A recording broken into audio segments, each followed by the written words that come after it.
que ya yo no aguanto más.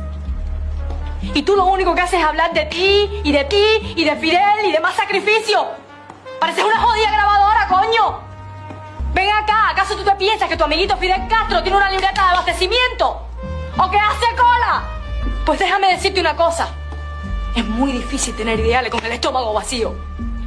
¿Tú crees que en Miami te va a hacer normal? ¿Que te va a hacer feliz? Bueno, ¿y por qué no? A ver, ¿por qué no? Estoy cansada de esta mierda, Gustavo.